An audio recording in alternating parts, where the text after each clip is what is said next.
que pode acontecer com Jair Bolsonaro depois da decisão do ministro Alexandre de Moraes, que impôs diversas medidas cautelares contra ele. Vem aqui entender esse caso com um juridiquês ou sem juridiquês, melhor sem juridiquês.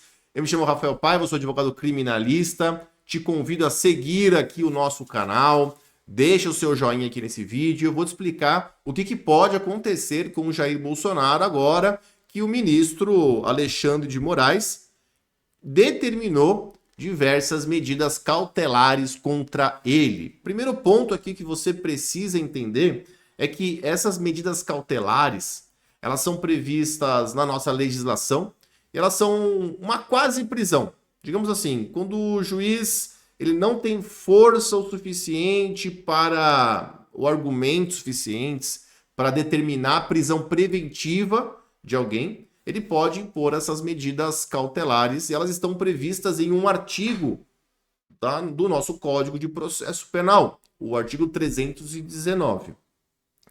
O primeiro ponto aqui é que, antes de eu dizer o que pode acontecer com o Bolsonaro, eu quero fazer uma crítica aqui, uma crítica jurídica a essa decisão do STF, decisão inclusive monocrática do ministro Alexandre de Moraes, que já foi ratificada, ou seja, já foi confirmada pela maioria da primeira turma do STF. Qual que é o ponto aqui que eu preciso colocar com vocês?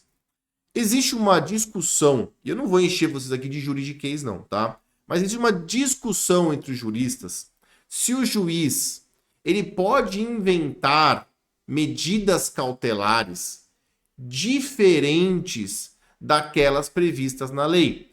Porque o artigo 319 do Código de Processo Penal, ele vai trazer uma lista, uma relação de medidas cautelares e, evidentemente, que algumas dessas medidas cautelares impostas a Bolsonaro foram criadas por Alexandre de Moraes para além daquilo que consta no texto legal.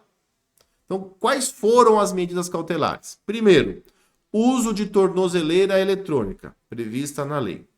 Segundo, proibição de manter contato com quaisquer embaixadores. Apesar de existir, no artigo 319, uma medida cautelar de proibição de contato com pessoa determinada, eu entendo que essa decisão do ministro Alexandre de Moraes ela é demasiadamente expansiva. Ele não impede o Bolsonaro de manter contato com uma pessoa ou duas pessoas determinadas, mas com um número aqui indeterminado de pessoas, desde que sejam embaixadoras.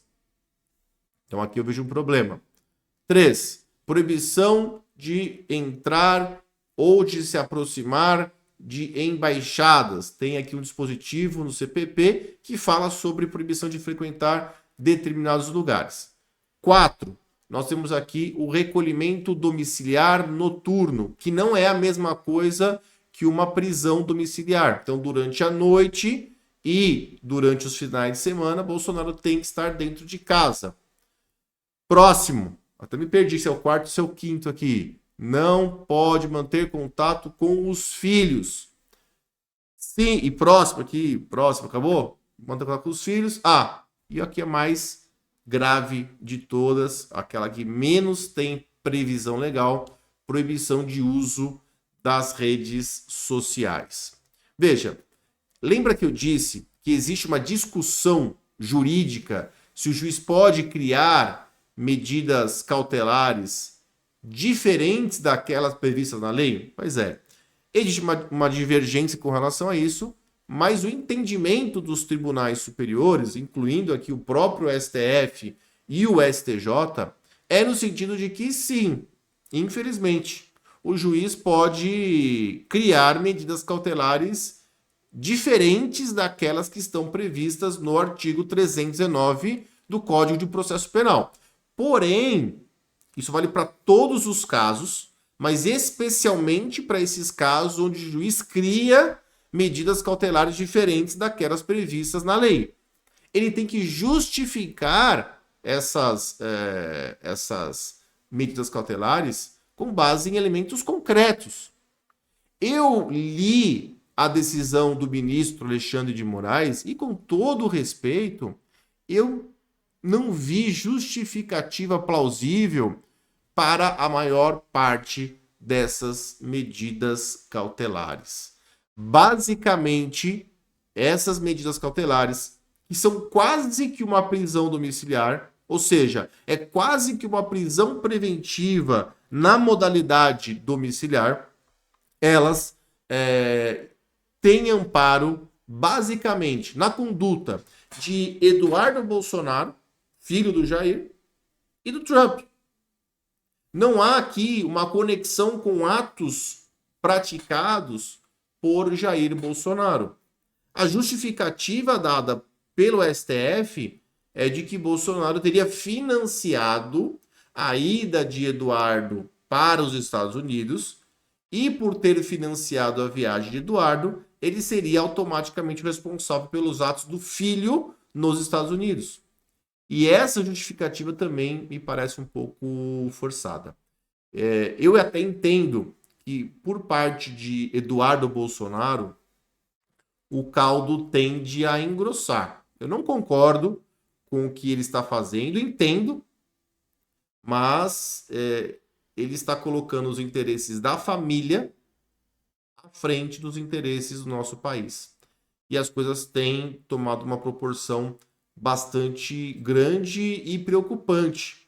Não só para os ministros do STF, que inclusive a notícia quentinha é de que muitos deles já tiveram um passaporte, o visto, suspenso pelas embaixadas americanas, mas em breve essas medidas tendem a nos afetar também. E isso é bastante perigoso porque nós estamos no meio de uma linha de tiro cuja briga tem um pano de fundo, família Bolsonaro, mas a gente sabe que o Trump não está comprando essa briga por Bolsonaro em razão de questões meramente ideológicas, questões comerciais, envolvendo a participação do Brasil nos BRICS e toda a trolha da participação do Brasil nos BRICS, a criação daquela nova moeda, desvinculação com o dólar, que está entrando unicamente em Lula e, consequentemente, em todos nós. Porque a China saiu, a Rússia saiu, a África do Sul é praticamente insignificante e a Índia também saiu fora. Então nós estamos aqui recebendo toda a responsabilização, todos os olhos estadunidenses voltados para nós. Então me parece que a postura de Eduardo Bolsonaro não é a mais correta. E sim, a ele poderiam ser decretadas essas medidas cautelares. O problema é que ele está nos Estados Unidos. E aparentemente está nos Estados Unidos com toda a força ou com todo o amparo do governo americano, que dificilmente poderia deportar ou extraditar Bolsonaro, o Eduardo, para o Brasil. Então, nesse caso, me parece que a responsabilização de Jair Bolsonaro é por procuração. Ele está respondendo pelos atos do filho, o que é predominantemente proibido na legislação, na doutrina jurídica do nosso país. Digamos que ele é o bode expiatório. Mas tudo bem. As medidas cautelares foram decretadas. Se ele desrespeitar, o que pode acontecer? Prisão preventiva. Não tenha a menor dúvida que um simples deslize de Bolsonaro vai levar Alexandre de Moraes a decretar a sua prisão preventiva. E eu até acredito que será uma prisão preventiva na modalidade domiciliar. Não vejo Bolsonaro com 70 anos, com problemas de saúde, indo para a cadeia, para o presídio mesmo. Deve ficar em prisão domiciliar, provavelmente. Agora, juridicamente, o que ele pode fazer para tangenciar esse problema que surgiu na vida dele? Ele pode recorrer ao plenário do STF, E é provavelmente isso que ele deve fazer, demonstrando que não foi devidamente justificada essa decisão da primeira turma do STF de imposição de medidas cautelares. Ele vai precisar recorrer ao pleno do STF. E a gente vai ter que entender se o pleno do STF vai aceitar esse recurso. E quando eu falo aceitar, não é nem aceitar de julgar procedente para ele. É de conhecer o recurso. Porque há uma grande chance, sim, do plenário do STF dizer: esse problema não é nosso. Como já fez, inclusive, na ação penal do 8 de janeiro, e dizer: esse é um problema a ser resolvido pela primeira turma do STF, e a primeira turma do STF já ratificou, confirmou a decisão de Moraes.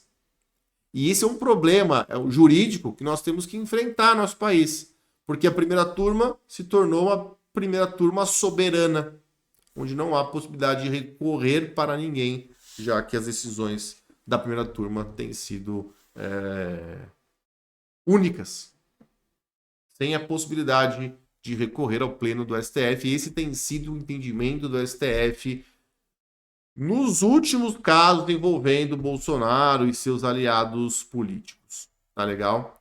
Pessoal, é isso. Espero ter te explicado um pouco mais sobre essa questão das medidas cautelares, o que pode acontecer se Bolsonaro desrespeitar essas medidas cautelares e, enfim, o que ele poderia fazer para eventualmente recorrer dessa decisão, o que também não é um caminho fácil de ser alcançado, porque, reforço, o STF tem entendido que as decisões da primeira turma, que é a turma responsável por esses julgamentos, ela é soberana e não tem cabido recurso para o pleno do STF, em que pese eu entender que caberia sim esse recurso. Se você gostou desse vídeo, comenta aqui embaixo, deixa o seu curtir, não esquece de se inscrever aqui no nosso canal, é muito importante a sua manifestação. Se você chegou até aqui nesse vídeo, você é guerreiro, você é inteligente, você quer ter mais argumentos para entender tudo o que está acontecendo com o nosso país, então é sua obrigação se inscrever, curtir e comentar esse vídeo para o YouTube e entregá-lo para mais e mais e mais pessoas. Tá legal? Um beijo, abraço e com Deus. Tchau.